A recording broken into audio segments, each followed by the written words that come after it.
just like throw on the gear and go for it. Almost everywhere. Make sure everything's working. Yeah. I guess. Now I fucking obviously love it. Once you get in the room and you hear it, it's just like, all right, cool. Actually, can I hear one more thing?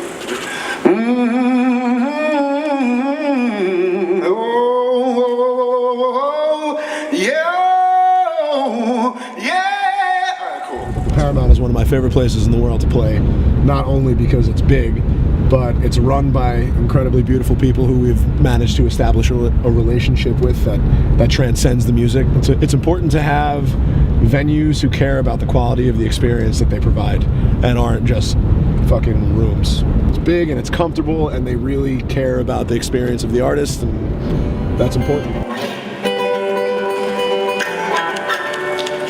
Well, hello, Paramount, Saturday night. Pacing yourself over the course of a day like this, in terms of like, because I do get excited, I love to play, like, and there's no better feeling, as I think I said it in the car, but like, especially now after having sound checked, like, once I hear it through the speakers back at myself and I get a look for the room, then I'm like, oh man, you know, writing a set list and crafting something that I think has pace and energy and contributes to the overall vibe of the night, that's very important. The headliner is the feature. I'm going to give them everything I got for the time that we got together, and that's, I think, what's important. And it's what I look forward to. So I get anxious to do it, but not so much nervous now. Still looking at 8 on the dot, or 8 on the dot? Started 8 on the dot, yeah, but we're going to go up at 5-2. Okay. Yeah. Once the time comes, it's just a whole different thing, you know what I mean? And you don't get to really think.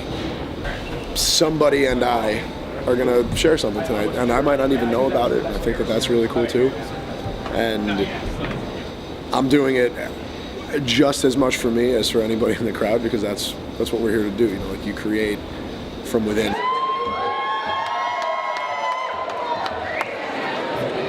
The experience that I'm gonna have with the crowd tonight is gonna be in that room, and they're all gonna feel it, and I'm gonna feel it, and then they're gonna take that home with them, and then we're gonna get in the car and go and do it again. How many people, this is their first time in here tonight? You ready to rock and roll? Feel free to clap along, stamp along, sing along with anything you got. You guys ready or what? So the opening tune is something called Oh Doctor, which I also played at Terminal 5 when we did the Wyclef show. And I wrote that in California this past January with Mr. Gabe Cummins and Janet Krupin, and that was a ridiculously awesome trip during NAMM. Well, it sounds like we could be anywhere. And then I'm going to play 2 songs from the last record I did with my band, The Turn, which was like the launching pad for the last 10 years. I'll be factoring in the cover, which I guess I'll leave as a surprise, and then 2 of my more recent songs that are going to be on my next solo EP. So I like this actually more than some of the last shows that I've done here. Is a good mix of the writing that I've done and the different styles that I work in, that all very much speak for me, but have elements of the people who I wrote them with, Patrick and Gabe and Janet. Doctor, can you help me? Something you can tell me to get me up out of the fire. Would you give me your best advice with whiskey? I'll just come up empty. Well, would it hurt to try? I don't know. Hey. It's interesting because I look at songwriting as a pretty much ongoing process. So when it comes to writing a set list like this, it turns out that if you go out and you give a crowd your stuff with all of the heart and the passion, they buy in.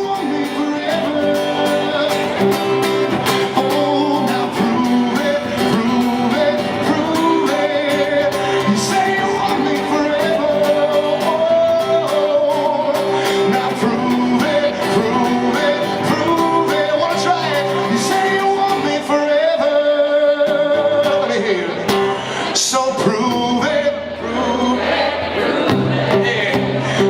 you want me forever.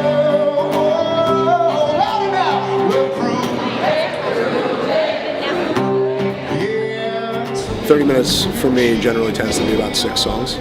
because I talk and I like to get the crowd excited. And out of 6, I'll put in 1 cover, something that's close to my heart, especially in an environment like this. I want to play the cover song that some guy or girl in the crowd is like, I fucking love that. Like, I can't believe he's playing this. Like, that's the emotion that I'm trying to get when I choose a cover song.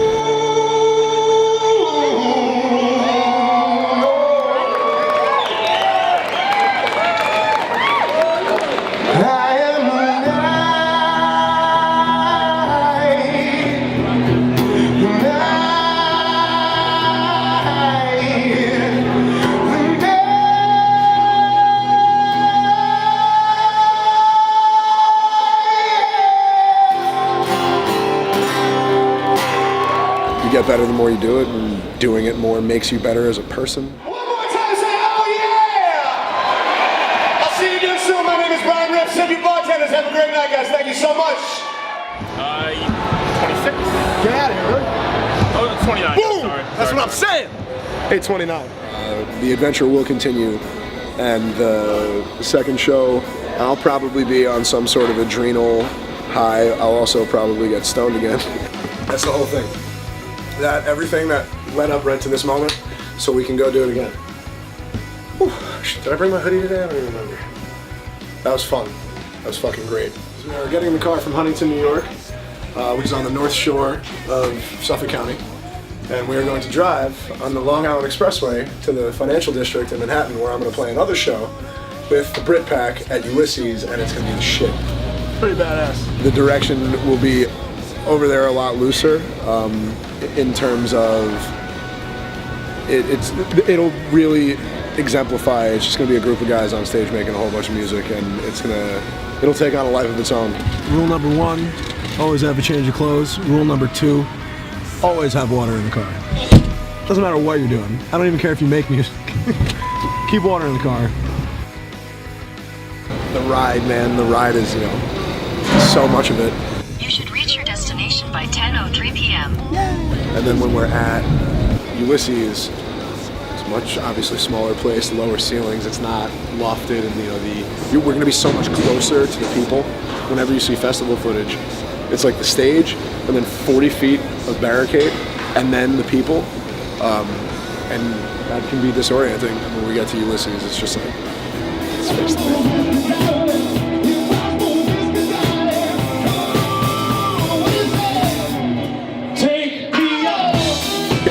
I can give life to them in a way that will certainly suit the ambiance and the mood that people are going to be in. It's Saturday night.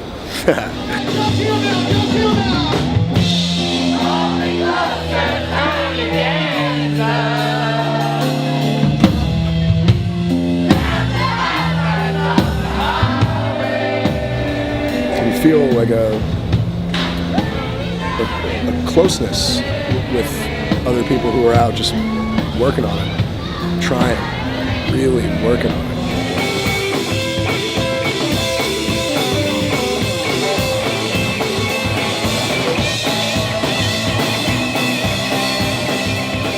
I hear myself saying a lot that it's a labor of love, and it couldn't more be that.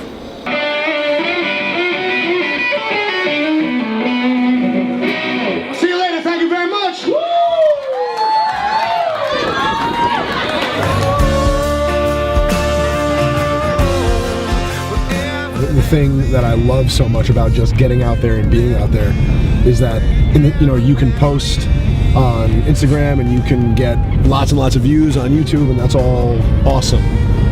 But until you're there and talking to the people and feeling, a handshake, like you just simply can't digitize that.